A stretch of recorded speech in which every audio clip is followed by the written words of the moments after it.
Всем привет! В этом видео я буду отвечать на вопросы о Литве.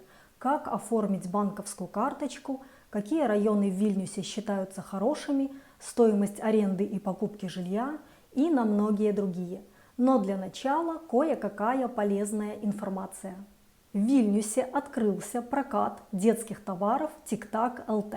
Необходимые товары для малышей от 0 до 6 лет и мам. Ассортимент постоянно расширяется.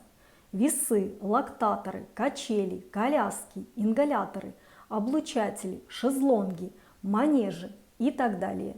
Если у вас есть дети, возможно, этот сайт вам будет полезен. В настоящее время он работает на русском языке, так как организаторы сайта из Беларуси. Очень хороший магазин кожаных вещей Allegro Forte, а также мастерская по адресу Швитригайлас 11А. Работники мастерской занимаются ремонтом одежды, пошивом сумок, ремней, реставрацией кожаных изделий. У них много довольных клиентов. А теперь вопросы. Стали ли литовцы хуже относиться к русскоговорящим после нападения России на Украину? Говорю вам как есть, я ничего подобного не заметила. Здравствуйте! Можно ли пересекать границу Беларусь-Литва гражданину Литвы на машине, зарегистрированной на другого человека? Можно. Какие районы в Вильнюсе считаются хорошими, какие лучше обходить стороной? Я в этом деле не эксперт, поэтому провела опрос в телеграм-группе «Вильнюс объединяет». Мне ответило несколько человек. И первый ответ. Везде есть свои плюсы и минусы. Если под обходить стороной вы имеете в виду, к примеру, только опасные районы, то это местность вокруг вокзала. Если туда же вы относите старость, захламленность, перегруженность, то список будет длиннее.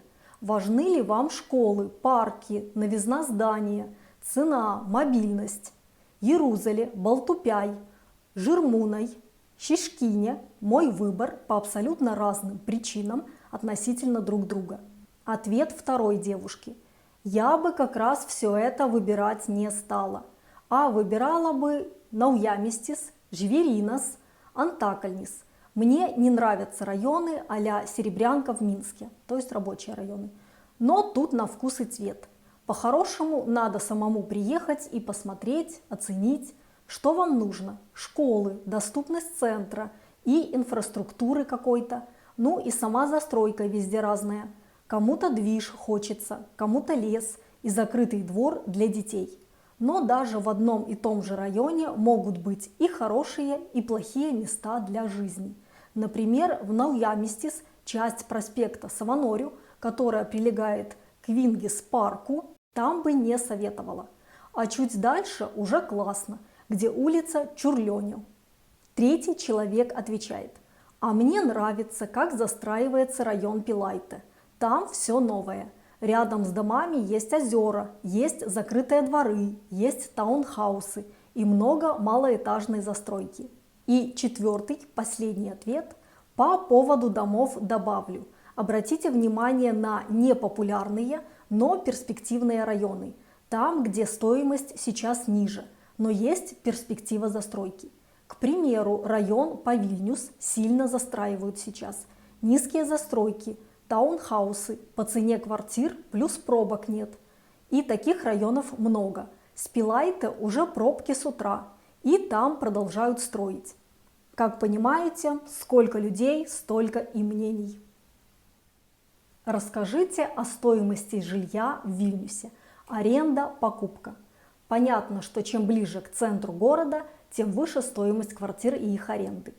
Средние цены на аренду квартиры в Вильнюсе варьируются от 240 до 420 евро в месяц за однокомнатную квартиру и в среднем около 320-600 евро в месяц за двухкомнатную квартиру. И не забывайте, что коммунальные услуги оплачиваются отдельно. На что советуют обратить внимание при поиске вашего первого жилья в аренду в Вильнюсе. Первое. Обязательно подписывайте договор аренды. Второе. Вам нужно будет регистрировать место жительства, поэтому перед арендой жилья спросите, согласен ли владелец квартиры на это. Квартиры и дома можно найти на сайтах Aruodas, Дома Плюс, НТ Жемилапис, Скелбю ЛТ, Алло ЛТ. Также вы можете воспользоваться услугами риэлторских компаний, чтобы упростить и ускорить процесс поиска квартир. Самые известные компании в Литве: Resolution, InReal, Home Rental LT, Houses, Reside Baltic, Oberhaus. Цены на покупку жилья. На сайте Aruodas я видела квартиру 45 квадратных метров 1960 года постройки за 55 тысяч евро. Это минимум.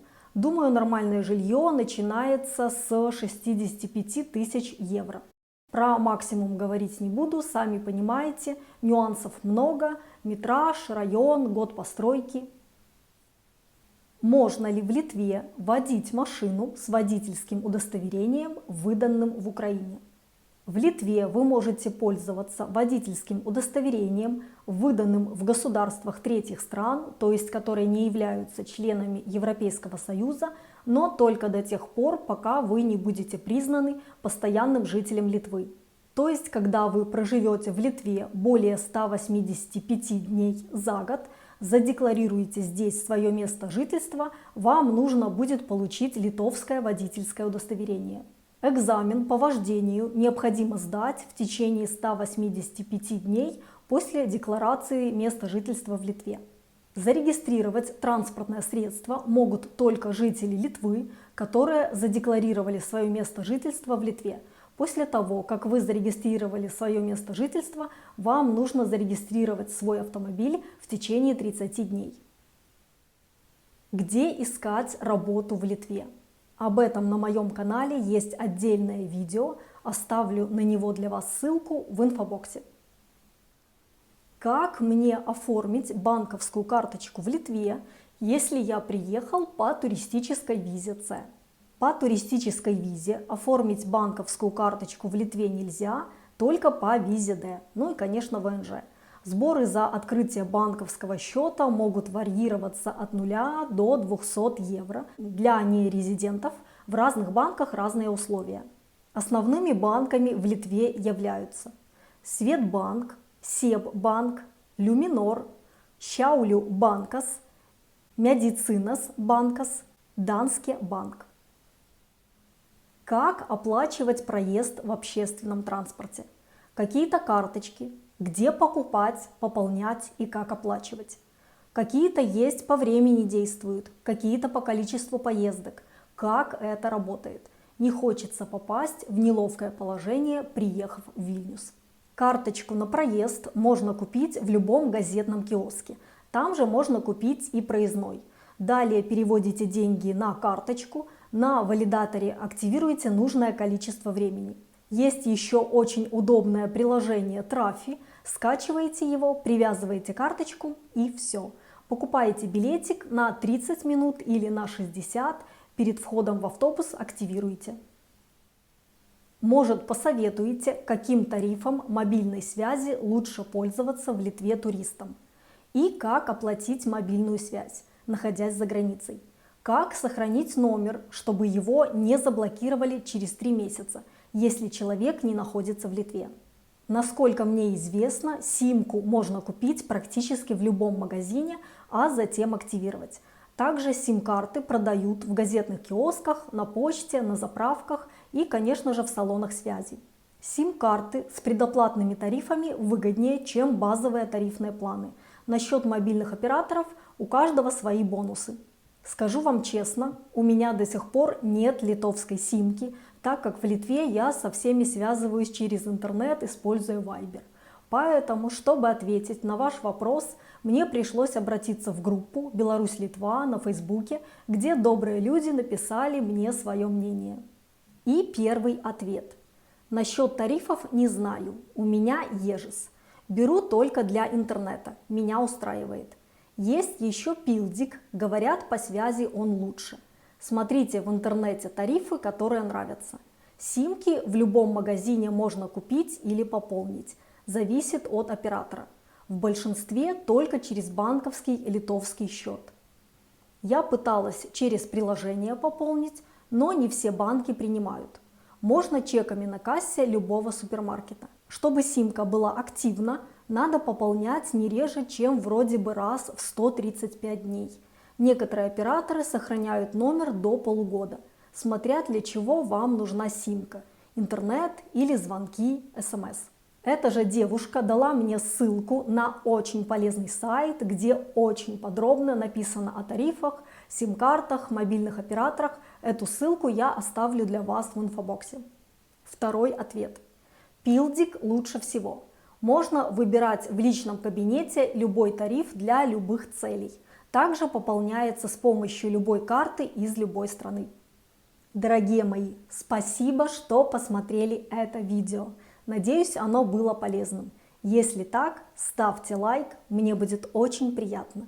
Делитесь этим видео со своими знакомыми и друзьями, которые проживают в Литве или интересуются этой страной. Всем спасибо за внимание, до встречи в следующих видео.